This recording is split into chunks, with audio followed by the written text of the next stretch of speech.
YouTube ever again after you leave. We need to. Oh, yeah. You're alive. I'll be watching you. Yeah. I was gonna say, can you aim our camera? Oh, look at that. We can't leave Rachel out of the camera. No. Thanks. She needs to be here. The star of the show. There we go. We got a good view of the room. Well, welcome everybody to our council meeting for May the 13th.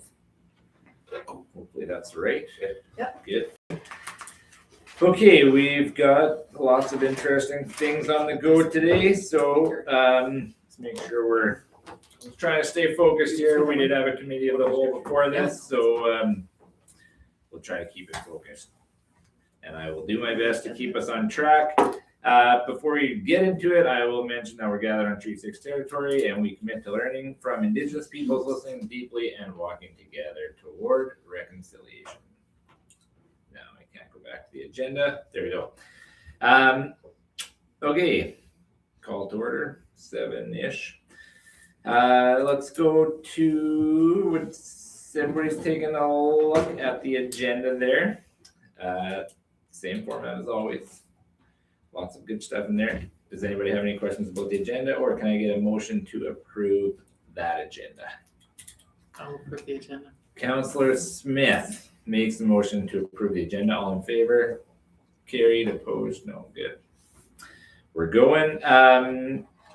Consent agenda here, so a few interesting things under there. Anybody want to highlight anything or ask any questions of administration in the consent agenda? Good job, Kevin, on or whoever did it with the town staff on getting a few bucks out of the federal government for the potato festival. We'll take it. Sure. Yep. That was Megan. Good job, Megan. And I'd implore, well, I could employ you too, I guess, but implore you guys to look at the irrigation benefits for every resident. Infographic, put a lot of time and effort into that. Shows that the town of Auluk's population has grown 246% since 1951.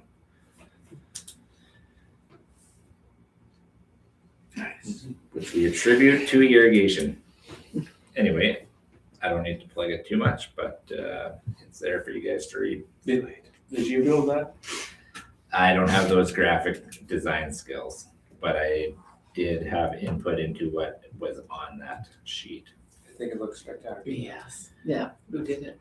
We have a marketing person who Okay. helps us out, Tamara, but I will pass that along. Yes. It looks beautiful. And if nobody else has any comments or questions about the consent agenda, can I get a motion to approve it? Councillor Long makes that motion. All in favor? Carried. Thank you. All right, so that was number 3. So number 4 is public hearing, which we don't have today, but we will have next week. So keep that in mind. Next week, next meeting. Next meeting? Yeah, not next week. The delegation's not coming until 8, so we got a bit of time before the Sky Trailblazer Committee gets here.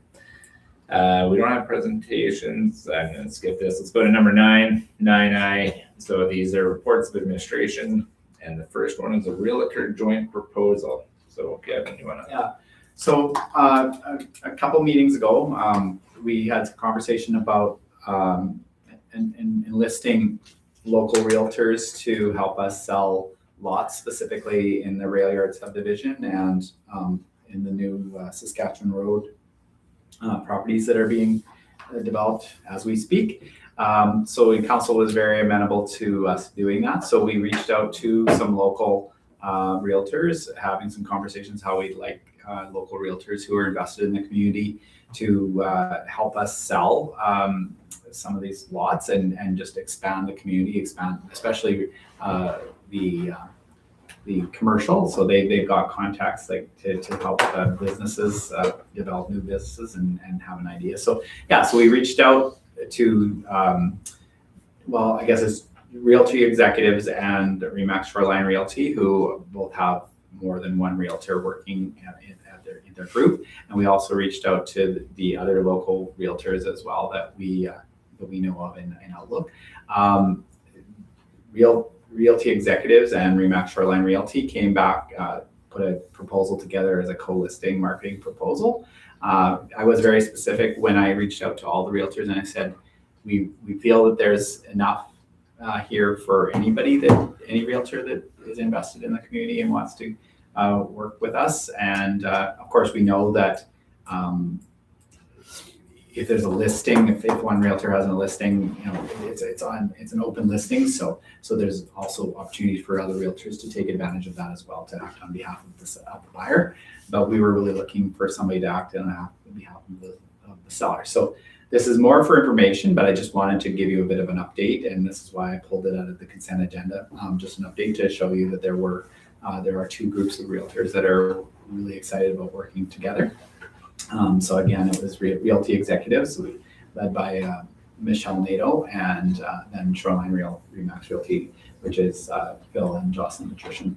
So yeah, they outlined a collaborative marketing strategy between two brokerages to effectively promote and sell residential and commercial properties within the town of Outlook. They felt by combining resources, expertise, and local presence, they aim to maximize exposure, attract qualified buyers, and support continued growth in the community. I'm not going to go through the rest of this, but the rest of the first part, but just they have a marketing strategy where they've said they would want to do dual brokerage exposure. The listings would benefit from being promoted across both brokerages' high traffic websites, social media platforms, and marketing campaigns. And then local brokerage representation is physical exposure from both offices, being on our busiest street in Saskatchewan Avenue. They have office hours with staff and agents to provide support to walk-in traffic, and boardroom accessible to host potential buyers and clients. Takes it away a bit from the town, and it has a third party element. They would like to do some billboard campaigning as well as digital and social marketing, and help us out with some property marketing tools. There's some local expertise and a community focus. I'll get into that. Yeah, so very good. And I'm very excited about this. This is kind of the vision I had that when I first presented this to council, that we'd have some local realtors that would work together and help us sell Outlook. So So they're gonna get like some like joint signs, and we'll put them up on like railway. Well, this is just so yeah. So this is yeah. So we haven't. This is still early days on that. So basically, I just received this proposal. Again, not really. I'm just reporting it to you guys, not really asking for permission or anything like that. The idea is so we wanted to do, when you talk about signs, so we had a sign on railway. I'm actually ready to take that down.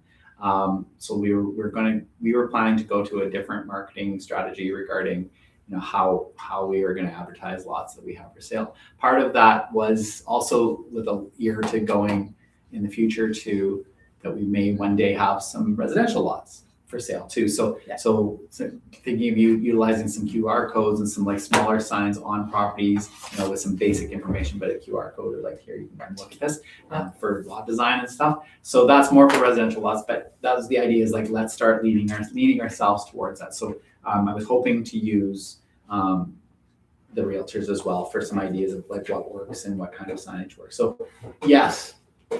All right. How's that? That's perfect. I would not be sad to see all those lots sold. Yeah. One of the things, and I don't know, I've done a lot of traveling around the province, but I don't know if anybody has been close to Dundurn lately.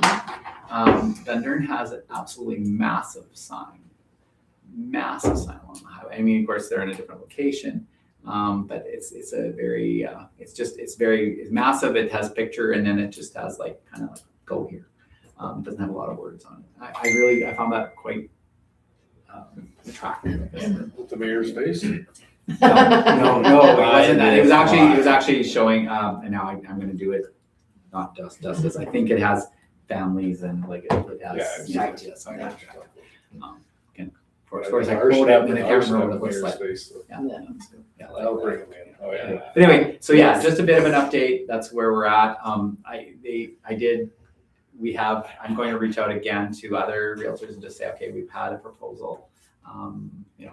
if you're planning to propose, and we did meet with these people, nobody else asked us to meet with them, but, yeah, so we're just kind of going along, but yeah, that's. Yeah, I think it's good. I think it's fantastic. Okay. Yay. How many other is there? Sorry, but one, two, Two two other for ones? sure, yeah, two that are not associated with either of those. Yeah.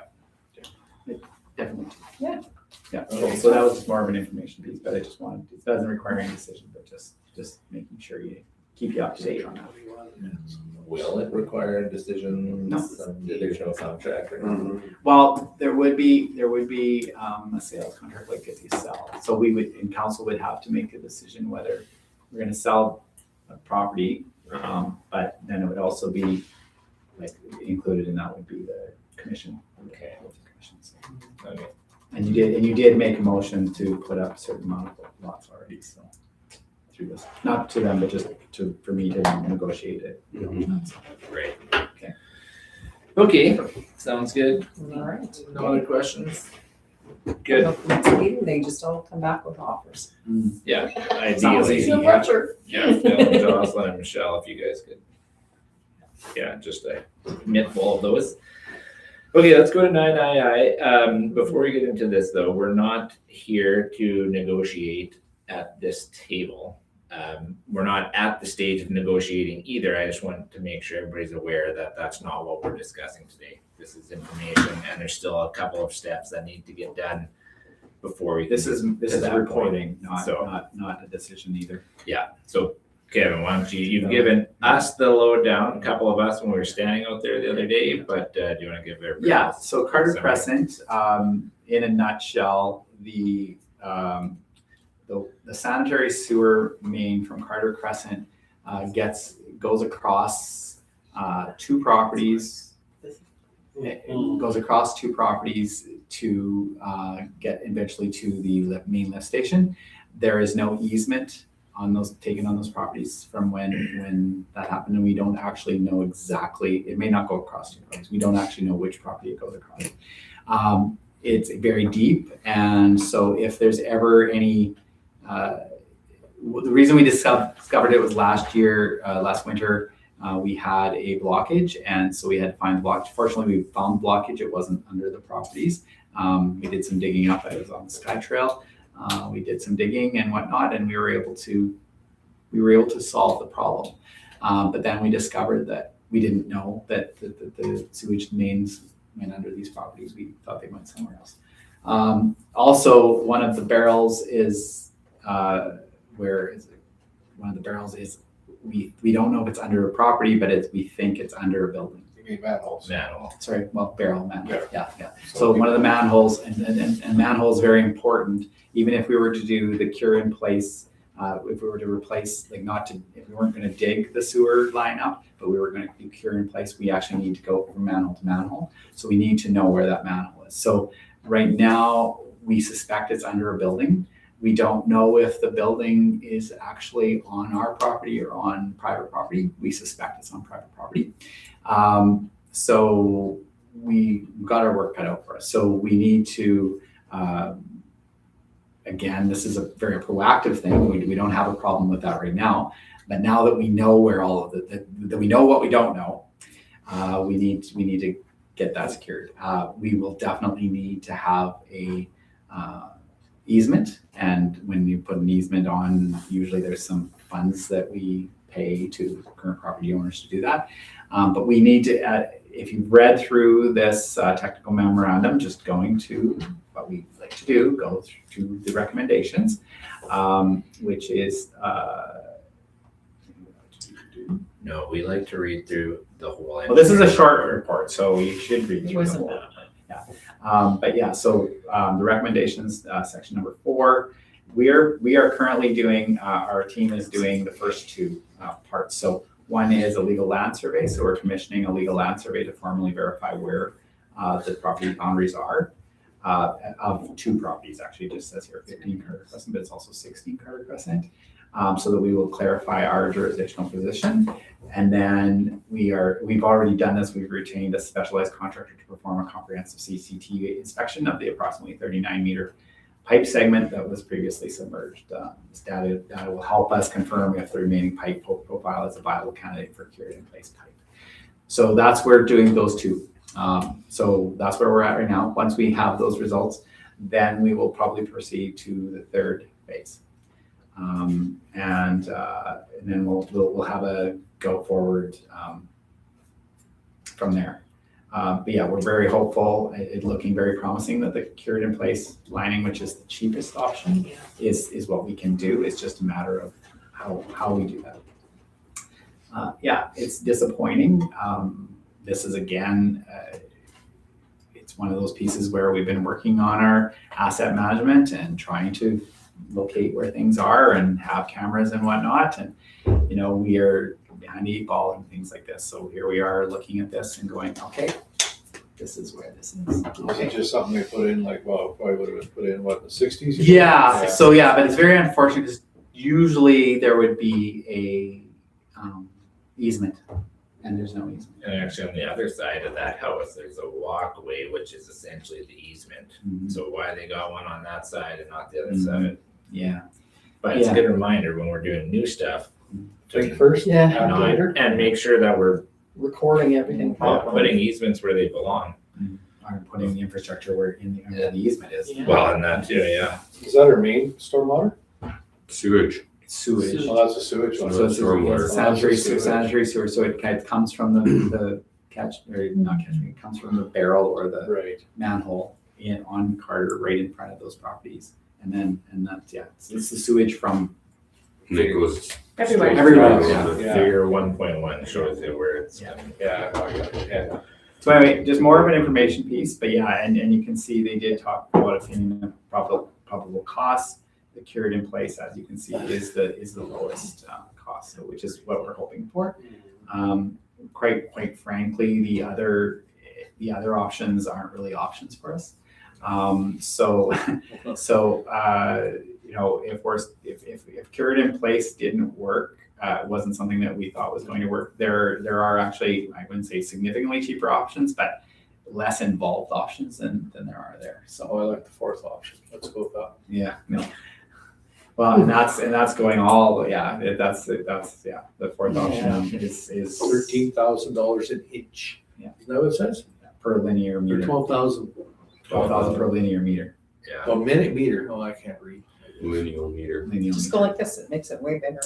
So that's Okay. only for $4,000 an inch or so. Yeah, nothing to it. Okay, so anyway, that's just 400, more for, 400. again, for information. Again, we're not anticipating that it's gonna be a super expensive thing to do, but it's just time consuming and we're making sure that we've got it. Yeah, it Needs to give you, needs to be done, needs to be. $400. Definitely. Anyway, so that's that piece there. Would that slide into our capital budget? Not likely, we will probably, depending on what we have to do. Make it work. We would try to make it work within operation. We might not do it this year in operations. It's not on our plan to do it this year in operations. Our plan is to get it, Figure out where figure out everything where is. everything is and then go from there for council the budget for something for next year. Okay. Thanks for that question. That's a good question. Land, the owners know. They will ask. No, well, no, sorry. They know that, like, we've had conversations with the owner. They know that we were looking for things and they know they know there's no easement on the property. The building, They know that, but they're not, they don't, and it's not, obviously, we're talking in a public meeting today. We're not hiding anything, but we're also not saying, hey, you know what, we're looking at all these options at this point. Once we know. We're not showing up with an excavator tomorrow. Yeah, and we're definitely not showing up with an excavator, yeah. Surprise. Yeah, no, it's like, yeah, we're not hiding that, but we wanna make sure we do the first parts before. What happens if that building is actually on town property? I think you know the answer to That's that a good question. question. Yeah, so if the building is on town property, then we would have a conversation about removing it. And that's, Or even So, half an like, hour. was it permitted?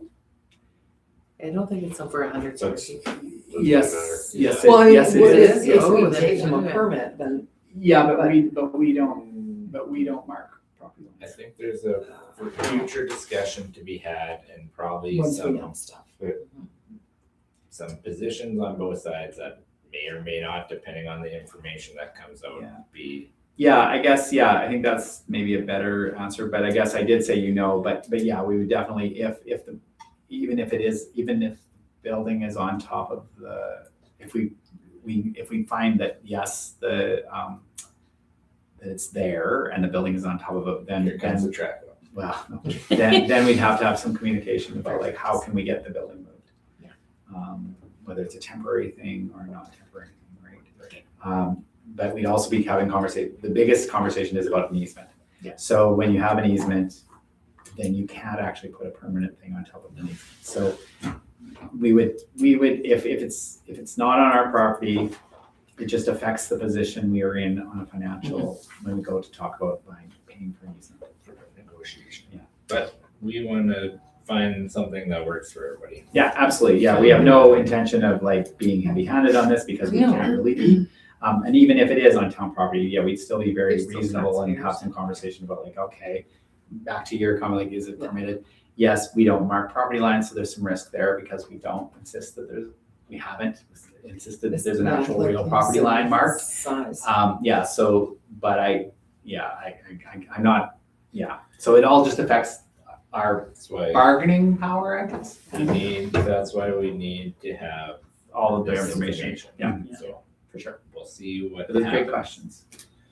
So yeah, stay tuned. Great There's a lot- questions there's on a lot an of work. unfortunate situation. Yeah, very different. I mean, the good news is like that the problem we had encountered was resolved without us having to come with an excavator and do some things like, so fortunately, because we were in a situation where it was like, oh dear. Yeah. Right, but fortunately, we went actually in and the blockage was as far as we could go. It was actually, so that was awesome. Yeah. It was like the very end of where and not as close to their property because there's the stormwater outfall, there's everything there. So it was without disturbing the stormwater outfall, which was just there.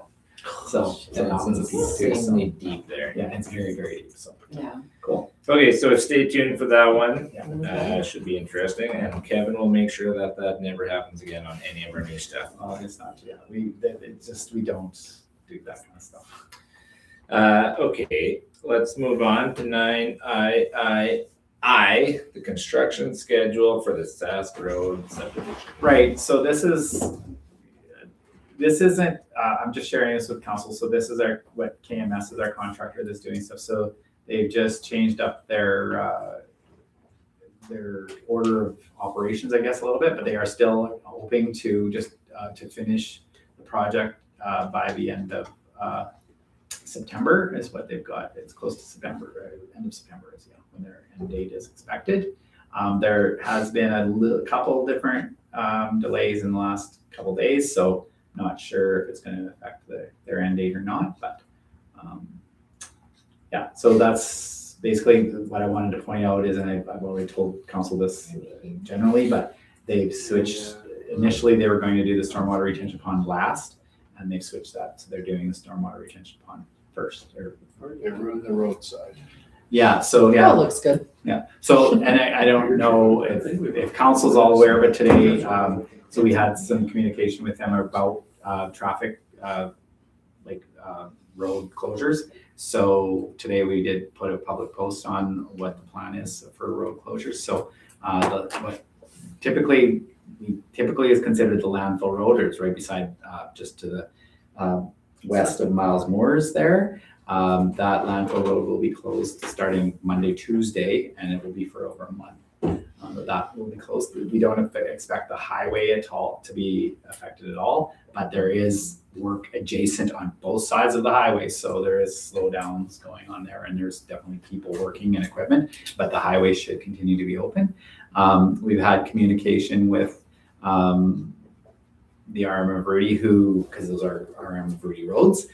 So we've had full support of them for this project. So this has been great because some of our communication has been very last minute on that. So we really appreciate their work with us. So yeah, access to the landfill and the stock car track will have to be in the next month. Will have to be from the other side here. hairpin.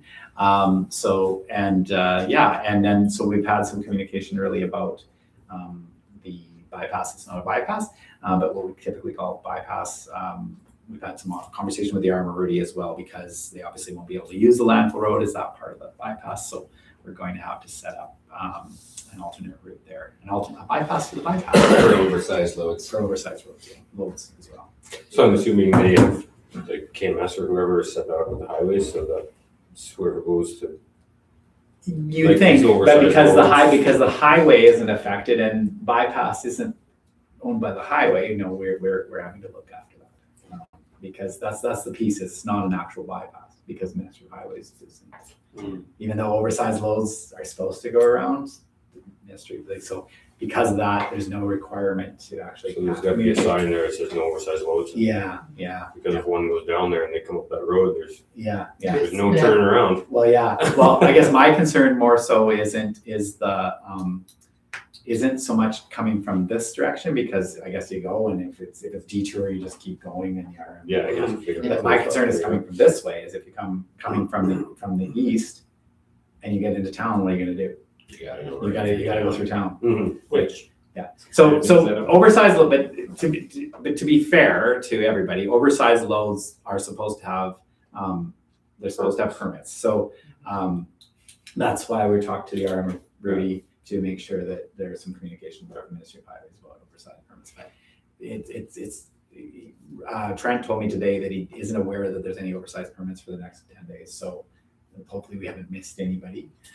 So that's good.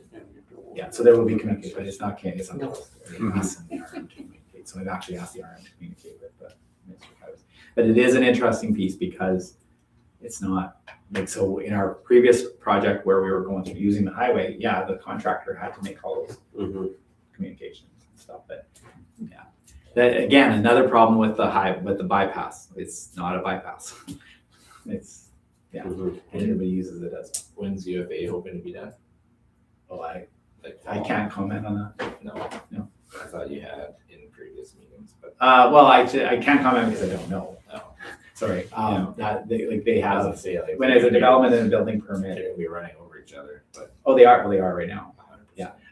And that we knew that going in. UFA is they're set to be in business next year in 2027.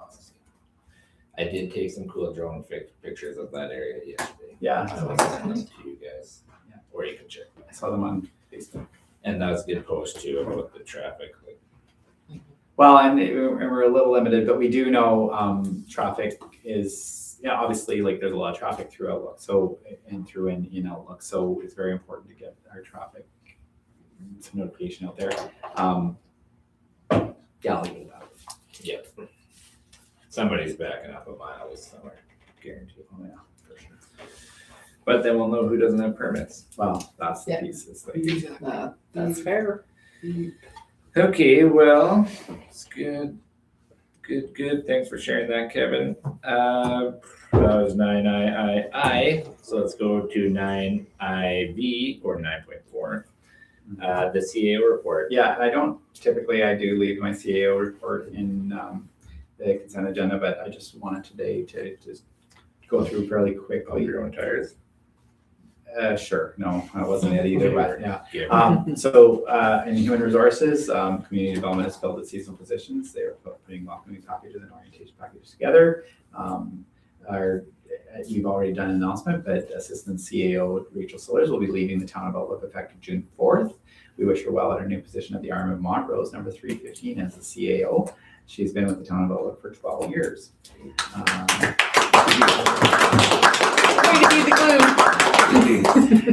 We do not, she's done such a good job. We do not plan to backfill her position. She's so irreplaceable. Good systems. Yeah, there you go. That's good. We'll be making adjustments amongst current administrative staff in an effort to find efficiencies and enhance already existing positions. We will not, going forward, we will not have an assistant CEO, at least at this time. I've had conversations with council about my decision to do that, and we will see how that goes. We may have more common communication in the next 12 to 18 to 24 months about that. But that's good. Our assessment appeals period is just wrapped up and there were no appeals filed. We had a few questions asked. We provided information to those asking.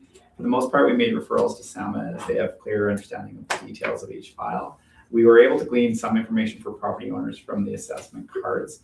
And as you're aware, there was a revision completed in 2025, which saw the average, you're aware that there was a revision, but anyway, did see the average residential property increase about 11% in value from 2025. The revision captured finished basements and other pieces that have not been seen for the past 12 to 15 years. This is a bit of a me thing. SAMA indicates a full revision should be completed in each municipality every 10 to 12 years. However, I don't suspect that SAMA has ever done a revision in the town of Lovelock. So in the existence of SAMA. I think they had them come to my house once. Yeah, I don't know if it was a Many full, years, because many yeah, years. I'd be surprised because they haven't, there's lots of municipalities that never had a revision.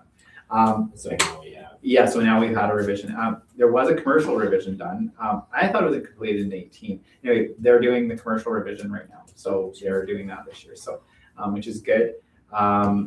Also, our leadership team has been reviewing the 2026 operating budget and the 26 to 2035 capital plan, and we're preparing to present an update to council this May. There's some successes, and when I say this month, it was April. In April, our biggest success would likely have been Public Works response to the perpetual freeze-thaw spring-winter cycle that happened weekly. Rarely do we have to activate the snow management policy in April, but this year we looked to this on at least 2 occasions, and we were on the verge to do so for a 3rd occasion. Development of this policy, engaging the public and council and establishing it has served us well. This has been our first full winter season of working under this policy. Another success is the Housing Accelerator Fund. We more than met the deliverables for 36 units in the past 3 years. We are waiting for the dust to settle on those applications that came in prior to March 31st. And our Community Development Director is prepping a final report for CDAC, and then that will be relayed to the council. Do we have the money? Like they gave us, well, they and gave us then- over 4 years. Right. Yeah. Okay. So we would have received the last chunk of that. Yeah. Some learning opportunities is in Mount Street future development sales. We received no additional bids on tenders for developable for residential properties for residential property on Mount Street. Council made it clear that we would not risk using public funds to develop residential properties if there are no deposits made for property. So we will start once with Associated Engineering is working on a plan of a cost estimate for us. So once we have that, then we can start having a better conversation about what pricing we would put on those residential lots for deposit.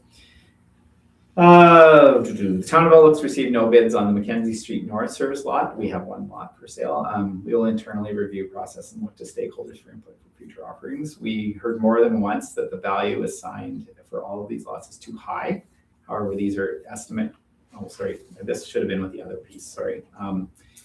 With the Mount Street, we heard more than once that the value assigned was too high. However, these are estimated costs for development. The town does not plan to discount prices at the expense of the taxpayer at this stage. We'll get a better idea of costs as the engineer finishes the documents for Mount Street. Sorry, and then the other piece was the Mount Street. So we have a Mackenzie Street property on Mackenzie Street North that is our only lot that the town owns for sale, residential lot, and we didn't get any bids on that either. Our only lot. That we own. that There we is own. several privately owned lots, and there's realtors selling empty residential lots and residential lots that could be sold. Torn down is what I was going to say. Like the houses could be like vacant homes. So we technically do still have the demolition Yeah, and so all of the incentives from incentive. the incentives that we had with the house and are still they're not just technically, they're still in play. I've been slow playing, bringing them down, bringing them off, and bringing them to council to consider taking them off. Still slow playing, so it's good. Subdivision, current unfinished project, subdivision project, the 2025-26 Saskatchewan Road Highway Commercial Subdivision. KMS has resumed work on the project. Again, like I said earlier, they're working on a stormwater retention pond, which will serve the Saskatchewan Road, Mount Street, and Fraser Avenue properties, as well as any residential area or development east of Mount Street. So that's a future subdivision. So that stormwater retention pond will actually serve. Our estimate right now is that it would serve about 200 homes. so, and businesses, so, which is pretty substantial, so it's a pretty good investment. 2026-27 Main Street, Fraser Avenue residential subdivision, tender period expired, there were no bids, we'll reevaluate once the engineer's estimate of probable costs come in. Commercial lots sales, we have 7 developed lots on Railway Avenue available immediately. We should have 5 approximately 1 acre developed lots on Saskatchewan Road available this fall, with 5 more lots adjacent to those to the south. Highway 15 rehabilitation, we met with the Minister of Highways, Kim Gardner, and MLA Crop prior to the SUMA convention, and it's hopeful to start in 2027. The town of Outlook has been approved to use Building Canada grant for traffic accommodations necessitated with the Railway, Mount Street, and Saskatchewan Road developments. And I've never mentioned this kind of thing before in my report, but I think I need to. Emergency room temporary closures. Council met along with the Village of Broderick and Health Minister Cockrell and MLA Crop to discuss the ongoing bypass issues with the Outlook Hospital ER. We made some recommendations and told our lived experiences with the virtual physician services. Just a little bit more on that. Very interesting. I don't know how many people follow it used to be SAS Today, but now whatever it's called, West Central. I found it really interesting that the town of Rosetown has received a proposal from Saskatchewan Health to do exactly what we're doing and exactly what we suggested that we would like to do. I thought that very interesting. So I don't know if it's having a health committee, which is serving as a conduit and a conversation piece. I thought it was interesting because I'm not really sure if we should take it as an insult or a compliment. I wasn't sure if they're basing it off of what we're doing, and then therefore, or if it's an insult saying we already have this in place and they haven't contacted us to do it. So I'm not really sure. We're confused. Maybe. Anyway, I was surprised because I just thought, because we've had these meetings, and I thought we would get a letter saying, oh yeah, thank you, that's a great idea. We're actually gonna try to do that elsewhere. So anyway, just we'll see. So I'm gonna actually reach out to somebody from health and just go like, wait a minute. Is this in addition to what we have going on, or is this instead of what we have going on?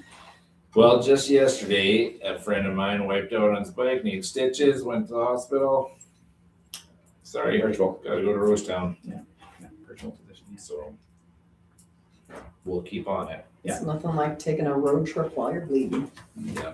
Well, Yes. fortunately, they got some bandages here. We're able to They can triage. get it under control. That's why you don't ride a bike, you drive a car.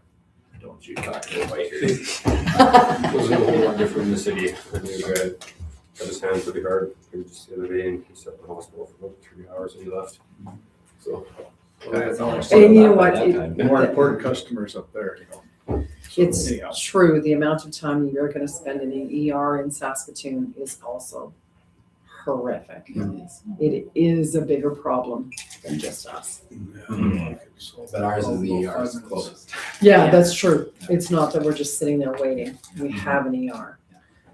So we will keep working on that, see what we can do. Right, so that was my report. Okay, thanks Kevin for putting that together.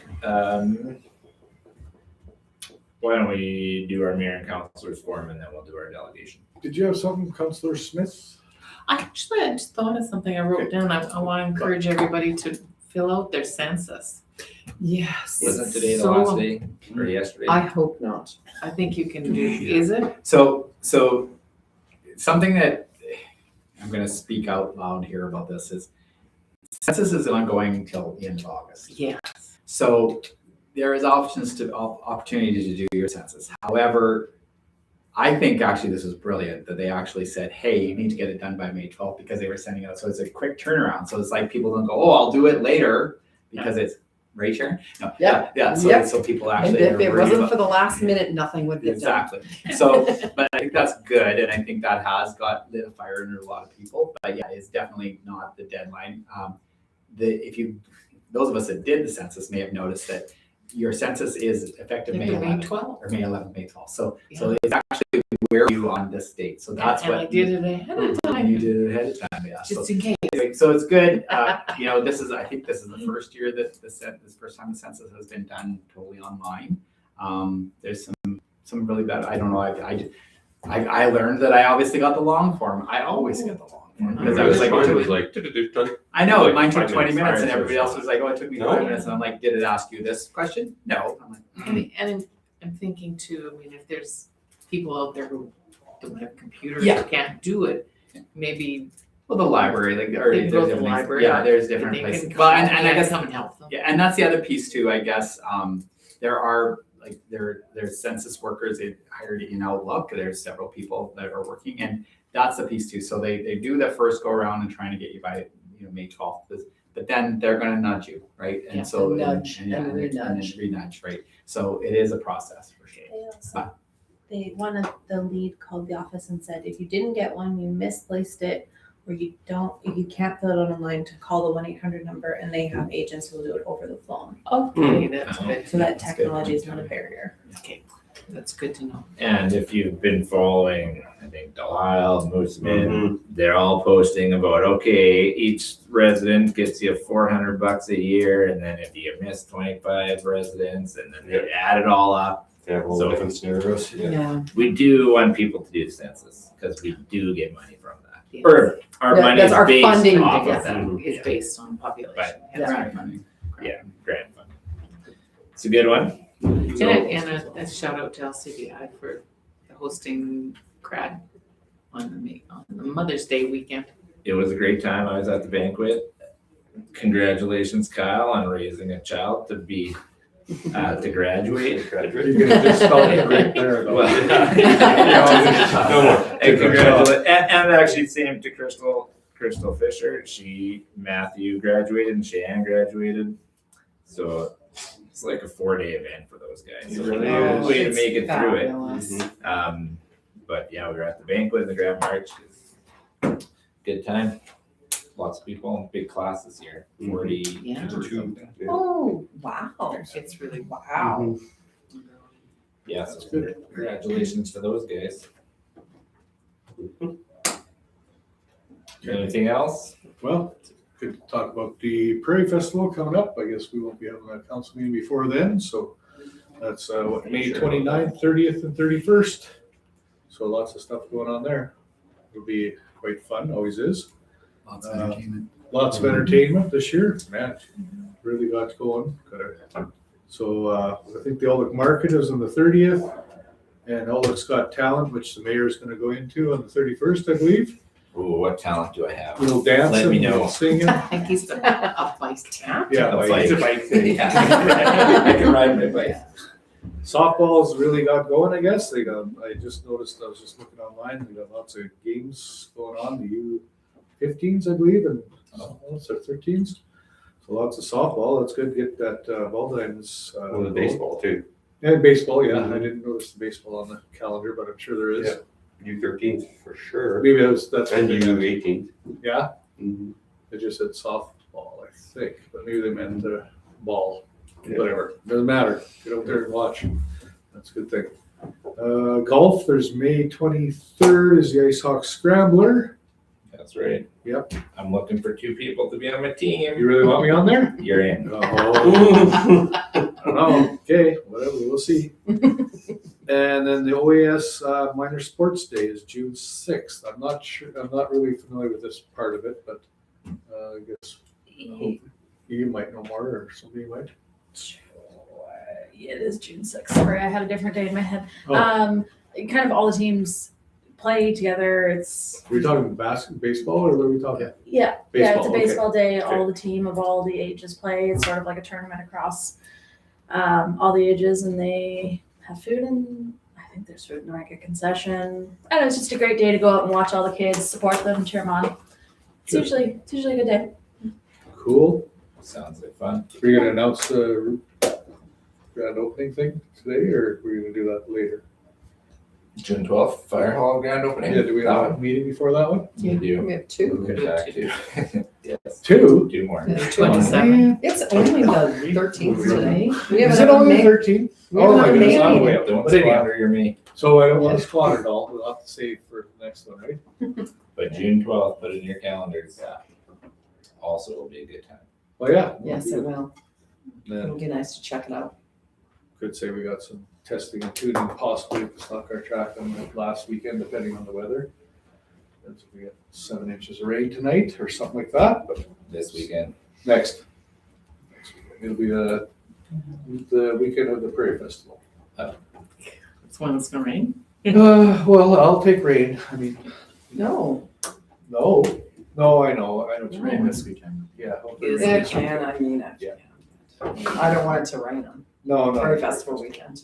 because that's a good time, it really is. Yeah, and there is lots of entertainment. Oh, yeah, Like, man. There's really good It's free entertainment this year. Yeah, And it's free and it's very It's good just- It's all entertainment. the sponsors. definitely go look it up on the, I think it's on the town website, and I think it's on, well, it's on Facebook and all that, in the museum, so yeah. Some really good entertainment. Should be a good time. Speaking of the museum, they did a good job of coordinating a Mother's Day weekend down at the park and with the garage sales. Seemed like it was a busy weekend. Lots of people were out, beautiful weather for it. So Crazy. It Parks was and super Yeah. busy. Garage Yeah, so Yeah, the they're museum good. and the park did the Mother's Day weekend. And then Yeah, the regional park at Mother's Day market in the park. I've never seen more fire hydrants parked in front of than on that garage sale day, ever, in my life. They sold like Every fire 300 or hydrant was 350 parked in front of garages down Yeah. the park. That's crazy. Were you Barbie? You know, No. I Yeah, was lucky. there for burger. You had a burger. You had one of the 350 burgers. Yeah. Oh, that looked like a lot of good times. It's good. It was good to see the town so busy. It's like everybody was just This desperate to was get that out. day, yeah. in the Oh, the sunshine. weather was beautiful. You could Park walk was anywhere nice. you wanted. Yeah, it was really Yeah. good. So, yeah. That's about it for this guy. Until Anybody else? next one, then I'll announce all of the same things Same that I thing. missed. Or Yes. preemptively, Just double announce. yes, good times. Anything else? Yeah.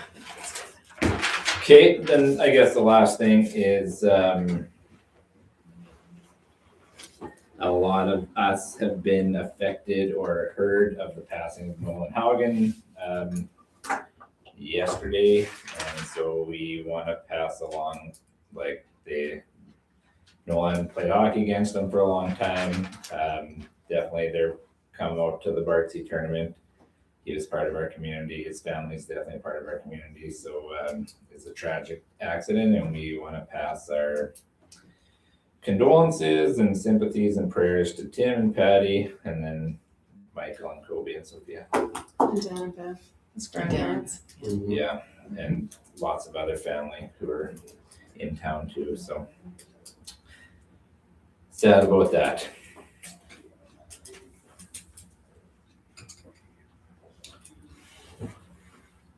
Delegation at 8. Yeah, why don't we? Sounds like we're here.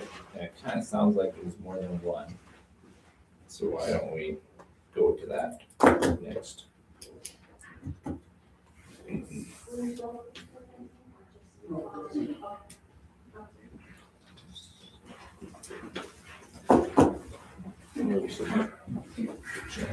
Good evening. Hello, welcome.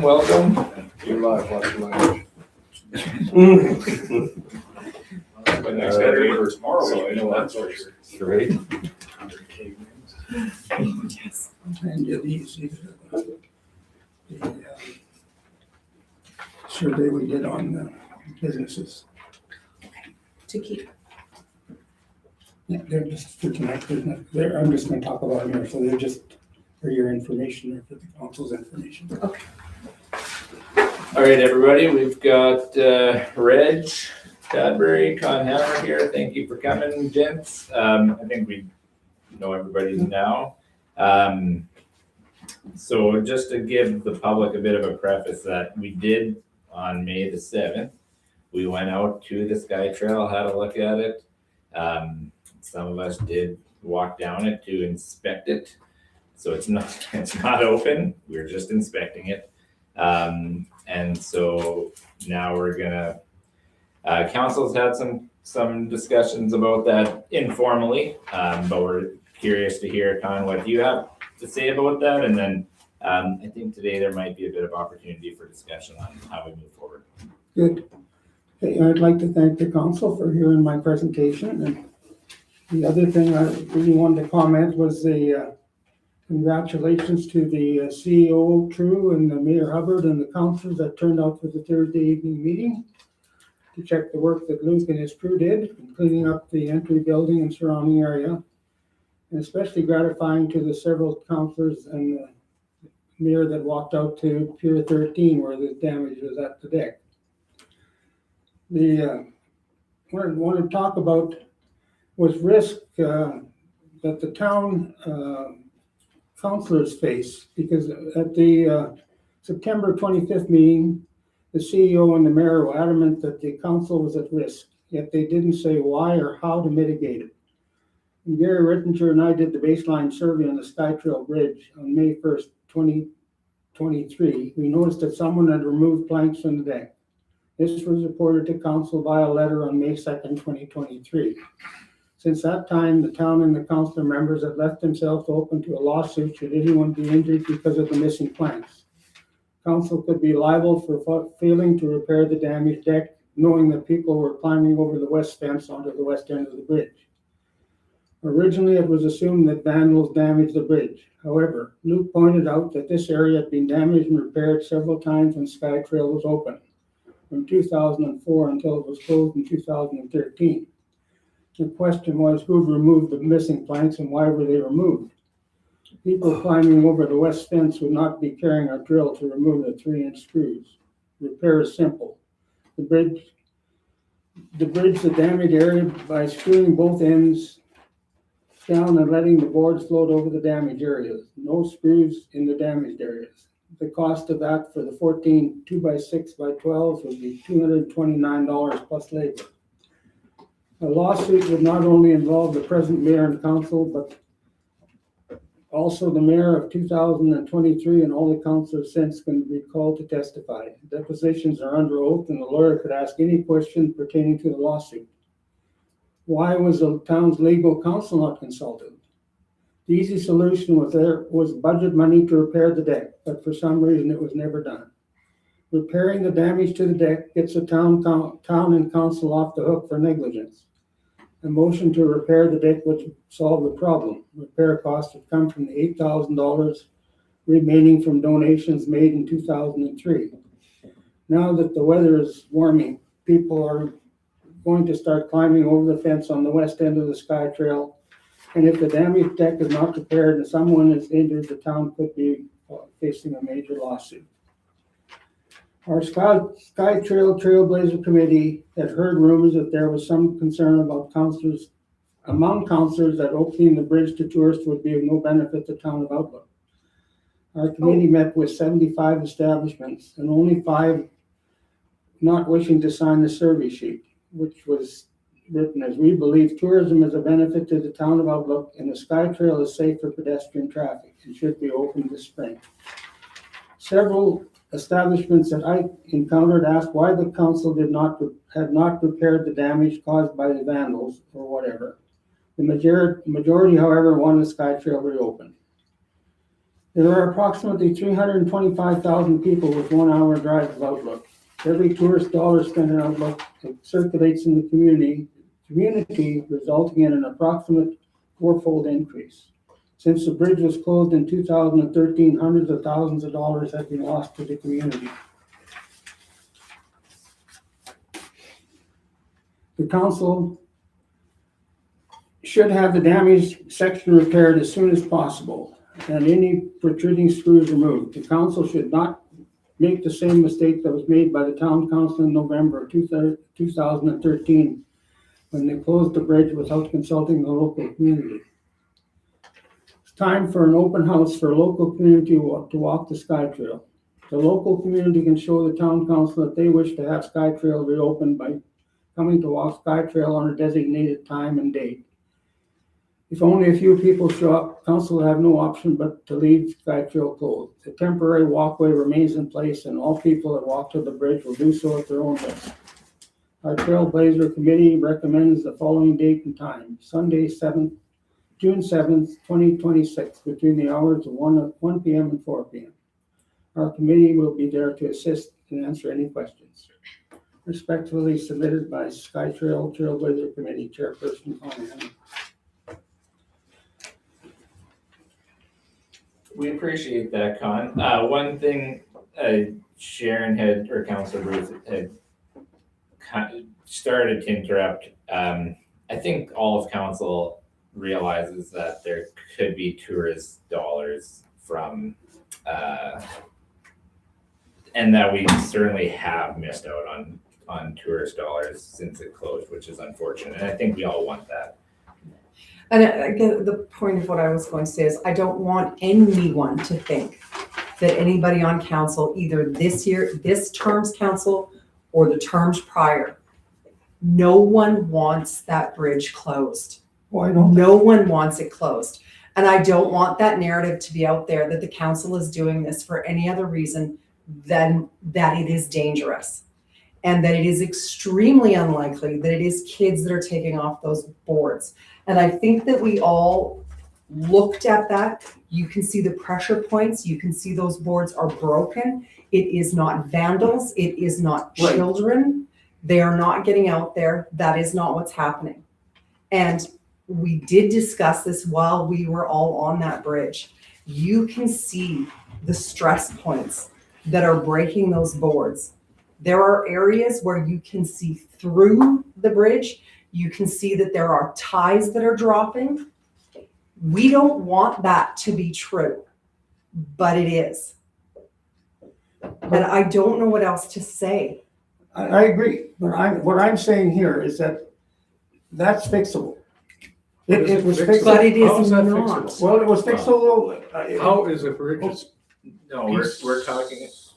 Yeah, I know. We're talking about this particular little piece Okay, of well, right here. okay. But it has been fixed and refixed. Okay, And the stress fractures continue to break it in the same point. If kids were going to take out boards, they okay. wouldn't go that far out to where the fractures are. Why would they go to the same point and take them out in that particular pattern? They would probably take them all out in an area or a section so they could look through or whatever it is.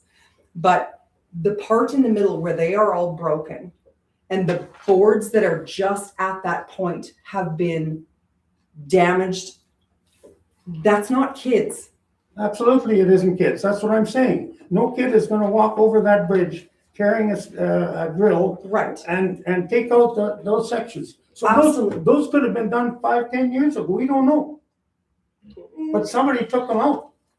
No, that's where we disagree. Well, I look don't at, think look at that the is picture. somebody. Look at the picture. Yes. There's but there's we obviously 2 by 6 by 12 taken out of there.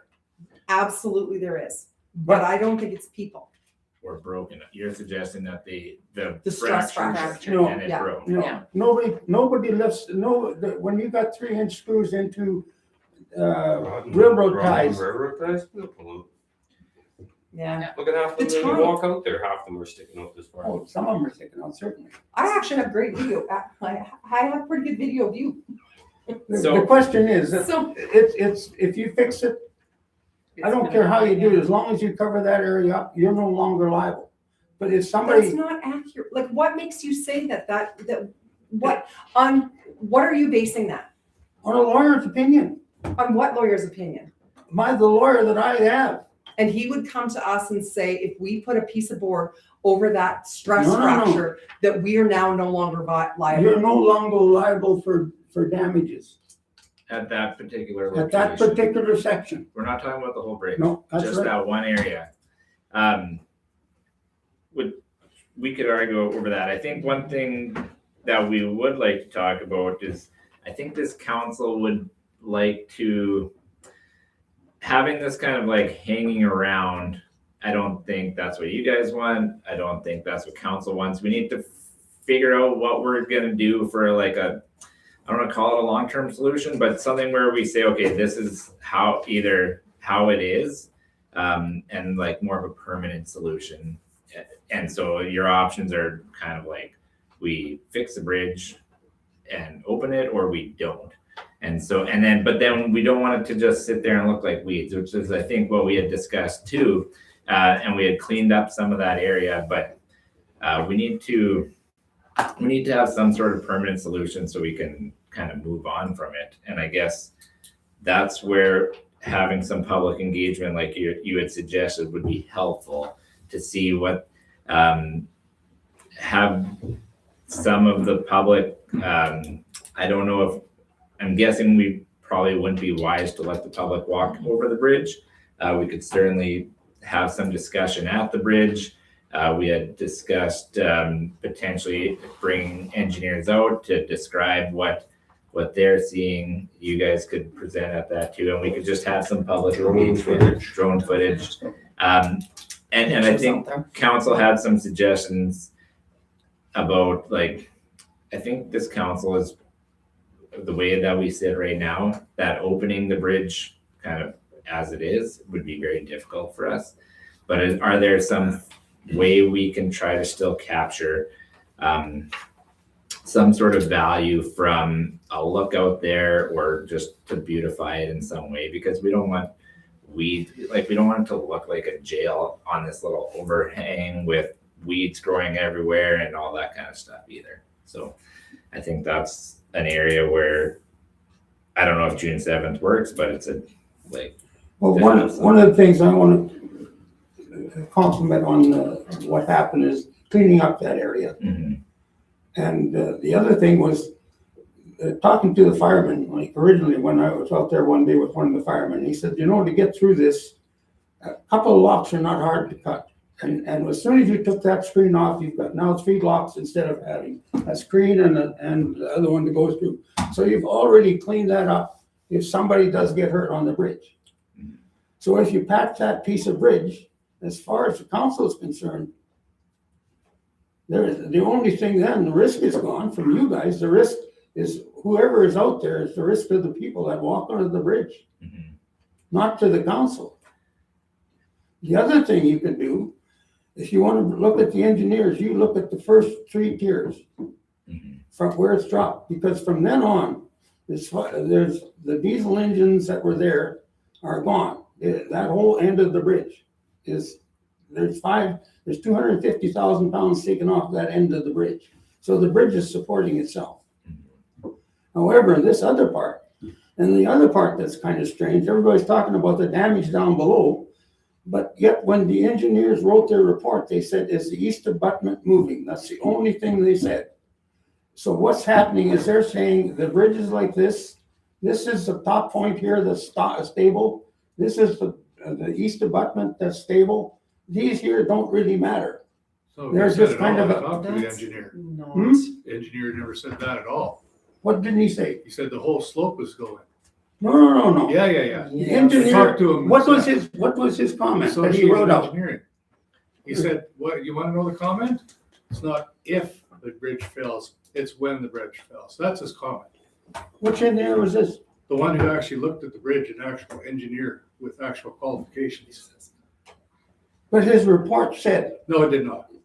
oh, I come talked on. to him Hey. personally.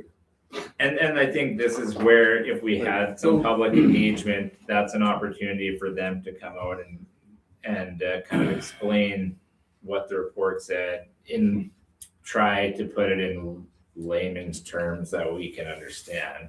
Well, certainly, I'd like to talk to those 2 engineers. I'd like to have them at the site.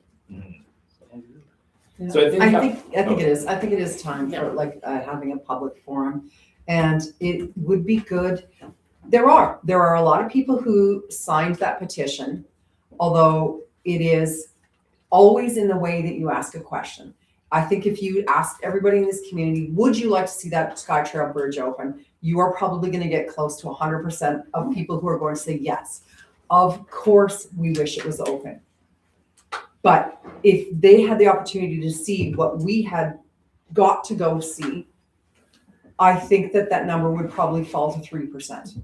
No. That it is just not safe.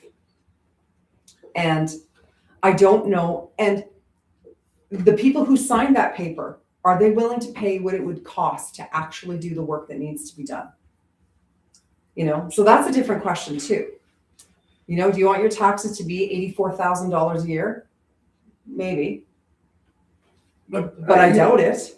You're blowing it all out of proportion. The people walked that bridge for 9.5 years. Yes, they did. Was there a problem?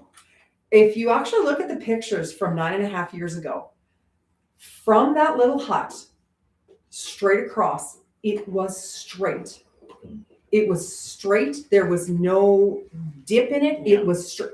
That bridge now, those bricks at the mouth of the bridge have fallen feet down. Certainly. feet because that whole bank is pushing forward. You can see that as that bank pushes forward, it is crumpling that bridge. You can see, you actually had a fantastic picture of the metal where it is just collapsing. When you're walking on it, it goes straight down, then it goes straight up.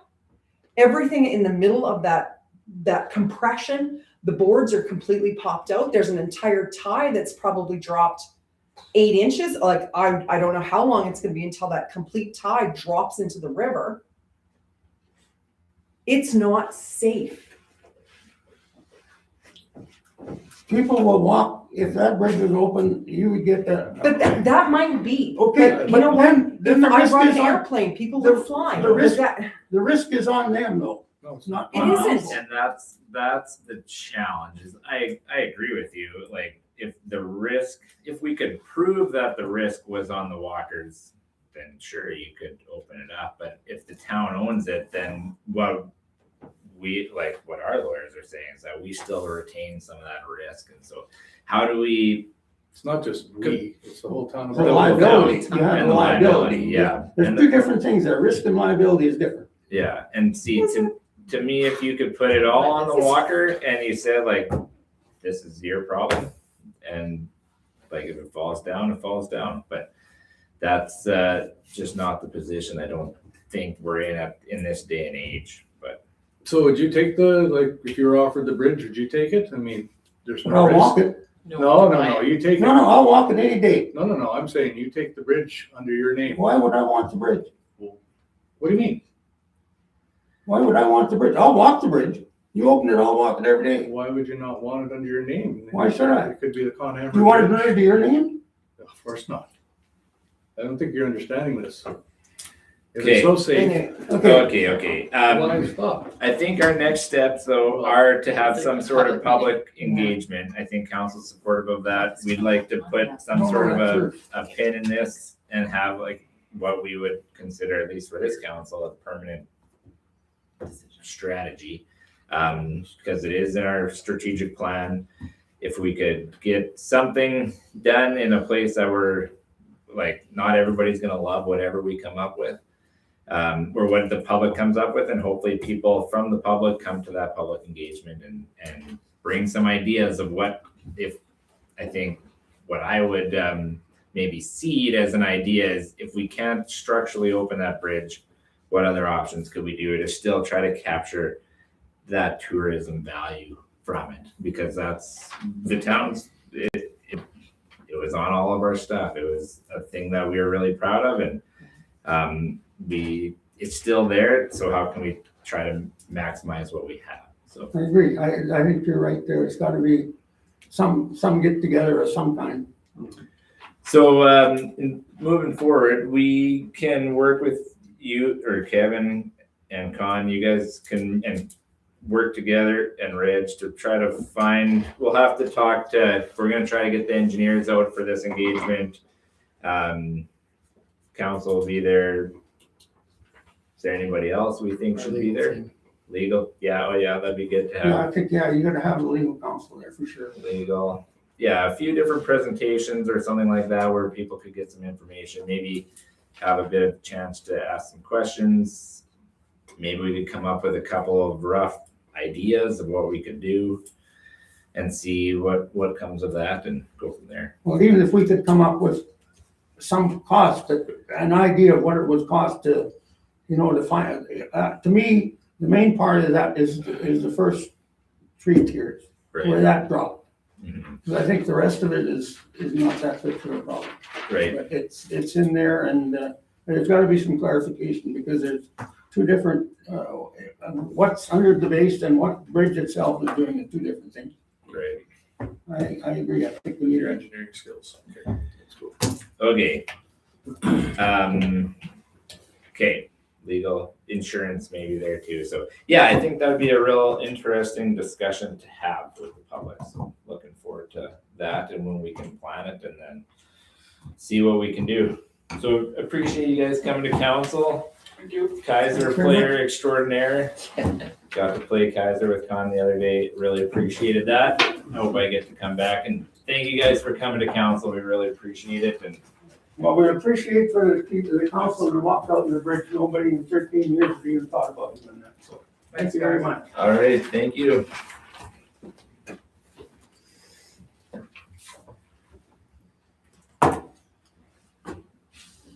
Let's move on. Sure, yeah.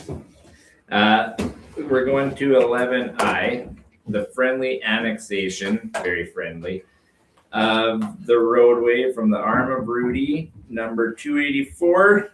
And this is our hearing that we're gonna have next week, next meeting. Yeah, so just more of an information, just letting everybody know, reminding you that we'll be having a hearing next meeting. This is to discuss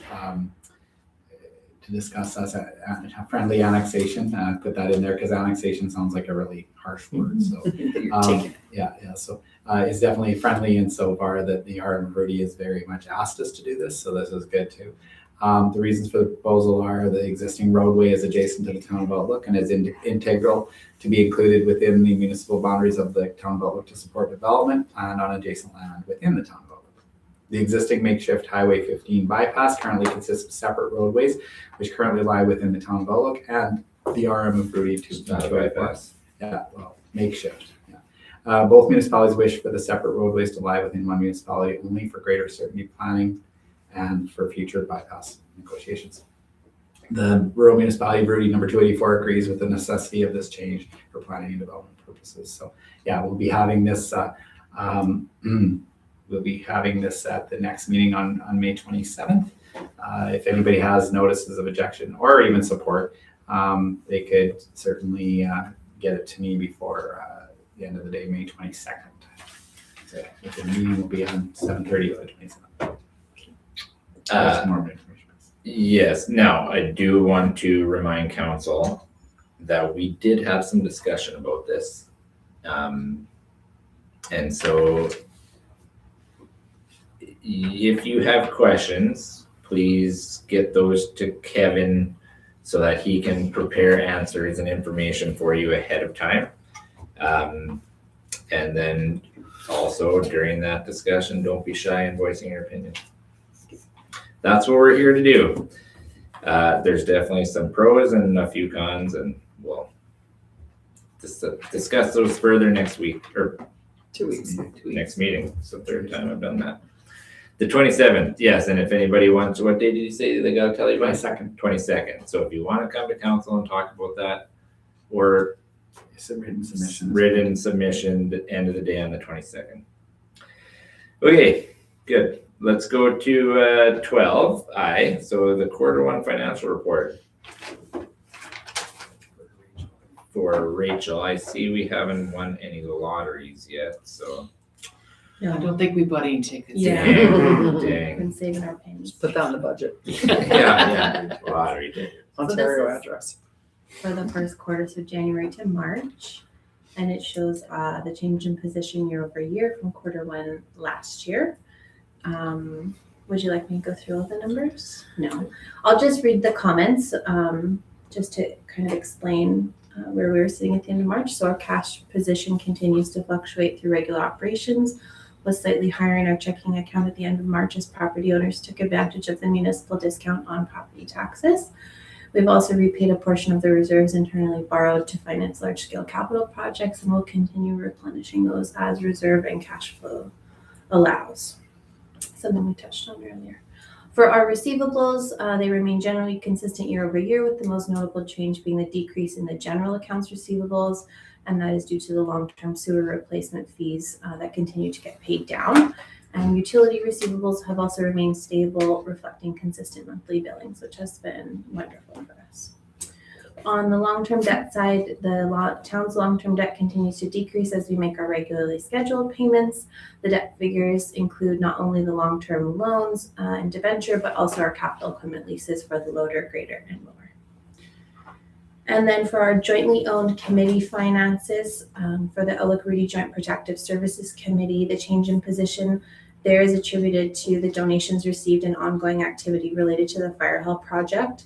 And the Joint Protective Services Committee also began repayment of the bridge financing loan at the beginning of 2026. A little bit later than scheduled, but that was just because there were a couple of bills still coming in for the fire hall at the end of 25 and then into 26. So that's great. And then on the Joint Health Committee front, the year-over-year changes for the Joint Health Committee are due to operational changes at the medical clinic, which is now administered by the SHA. Year-to-date deficit is due to the committee no longer generating or receiving any revenues and having minimal operating expenses. So those being the annual audit and the financial statement preparations and banking costs that are still in this year. So just with nothing to offset them. Yeah, and just on that, we had planned and had been motions by all three councils to pay to actually distribute the funds. So we'll be trying to do that shortly so that it will no longer have a balance. Yeah. And then for the second portion, that's just our income statement for the quarter. And as you can see, if you scroll to page 11, our net surplus at the end of March was $82,522.27. And as we touched on earlier, that's not unusual. It's just where we are in the year so far. We haven't levied taxes. We're still on accrual accounting, so we only recognize revenue and expenditures at the time that they're incurred. So everything in regular order. Beauty. Any questions? I had one about just anecdotally, what did you feel we got for people prepaying their taxes compared to other years? Really good. The March discount is one that people consistently take advantage of. We did have a couple of people now that were into May now, but April and May saying, well, now that it's kind of the same, I'll just wait until I get my notice, which is also very typical. Right. But as we can see, like with the municipal receivables, it's like this year, the credit on account is 607,000. Last year was 776,000. So a gap, but nothing unusual. We also have people who, now that we offer different payment methods, we used to have people who would pay all of it up front and now they pay monthly. So they pay a monthly credit instead of all lump sum. They can hang on to their own pennies a little bit longer. And they get the discount in the months that they get the discount. And So they're still ahead of the game. Most of those people, their taxes are paid by the time the notice comes out or very close to it. Right. We also have people who went that route or went on to like that pre-authorized debit to a monthly. So as long as their taxes are paid by December, they're happy. So they have a partial credit at the beginning of the year and then it starts paying down.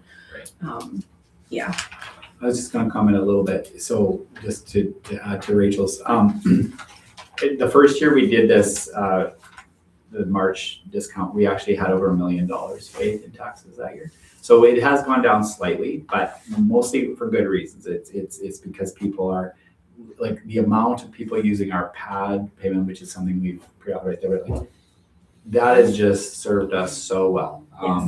Like all the different payment options that we've explored, really get a lot of good feedback from the public that like they appreciate that. It not only helps the people who are, making sure that they're on a fixed income and making sure, they're not making sure they're on a fixed income. People that are on a fixed income that are making sure that they want to make sure that the taxes are paid by the end of December or on time or by a certain date. Some people are knowingly just go, I'll pay March to March. I'm going to get a penalty on January 1st, but this is how I can do it, right? And but that's really helped the different payment options, and it helps that, and it also helps the people who want to be prepaid. They've got those options too. So it's been a very good move for us. Yeah. And one conversation we had recently too was that we'll continue to offer it, maybe look at expanding it again as subscribers increase. Mm-hmm. We did make a few changes to it, not taking away any services, but just changes to the dates because it is still a somewhat manual process in the office. That being said, it's something we definitely encourage people to look into. We're very flexible to making sure that people are accessing the type of payment method that is most convenient for them. Mm-hmm. The other difference I would say is we now take credit card payments at any time through our website. So a lot of people do opt to pay a lump sum through the website when they have those funds available, which works very well. And that's again, it's totally at their convenience. You can go on at midnight and pay if you want to. So all of those things, they still put us in a very good position overall.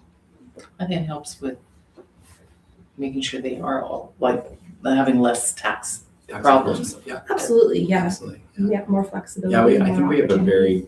I think we always have, but this is just added to it. Mhm. Our tax enforcement, Budgeting becomes it's easier. it's tax enforcement. I keep saying that, I mean, it's not, but we're in such a good position for tax enforcement.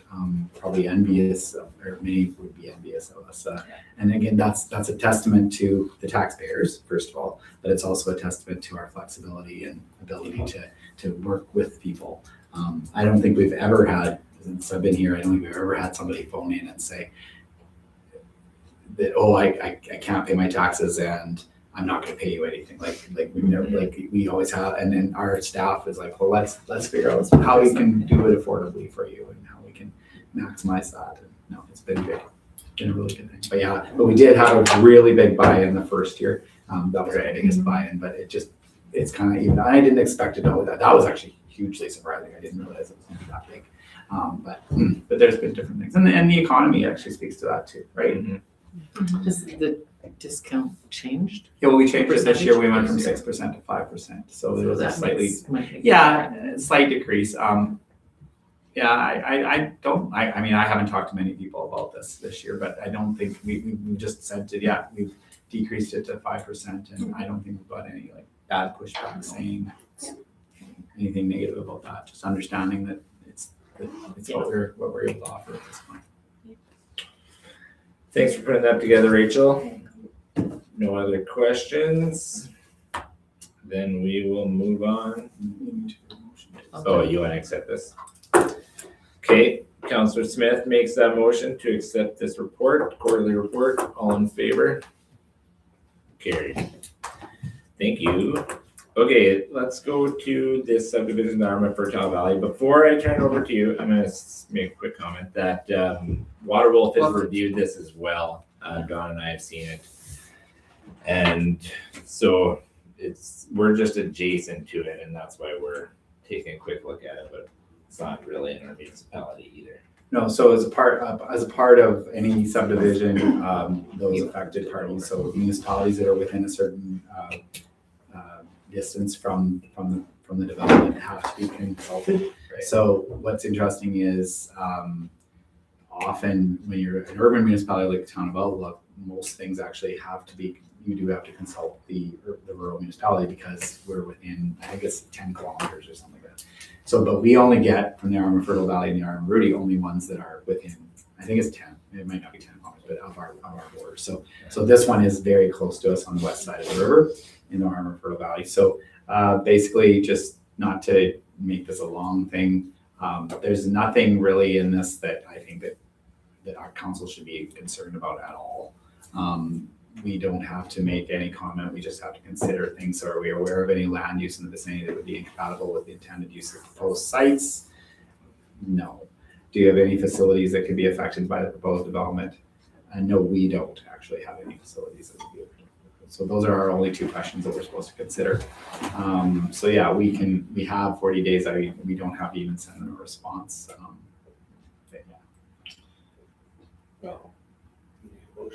Do you need a motion, or can we just? Well, although, no, sorry, I'm just reading further. Sorry. Yeah, so we should do a motion. Yeah, we should respond. Sorry. Does their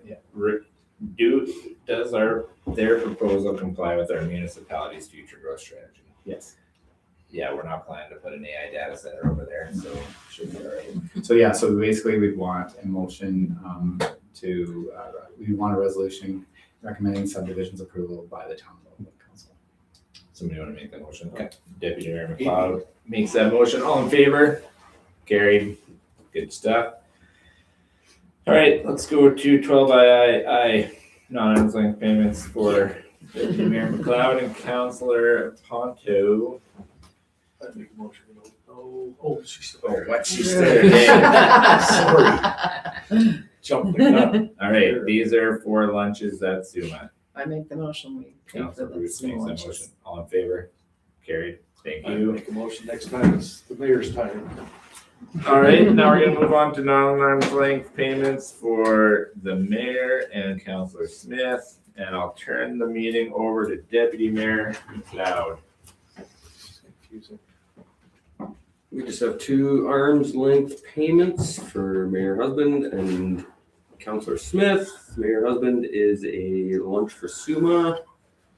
And Councillor Smith is mileage and meals for SUMA and a reimbursement for the Community Builder Workshop in Bigger on May 2nd.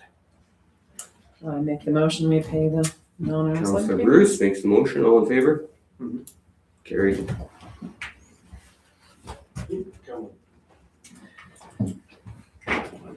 me your check back. Oh, rip that. Yeah, sorry, dude. I actually think I already deposited that. I did too. You should have said that. What started as a joke. Yeah. Now it's yours. All right, Next time Stevie. bounce? What are you talking about? I could have given it. One more motion. It's fine. Motion to adjourn. Boom. Thank you. I waited. Thanks, everybody, for your attention today. Our next meeting, Councillor Deardahl is actually gonna be on May the 27th, which is the week prior to the Prairie Festival. So you can share all the details. I've got it all written down. Oh, Yeah. you got it all over Yeah. again. That sounds good. Well, thanks everybody for tuning in. Thanks for your attention and discussion, and I hope everybody has a good night. Enjoy the long weekend. Enjoy the Indeed. batten down the hatches. Mm-hmm. 62%.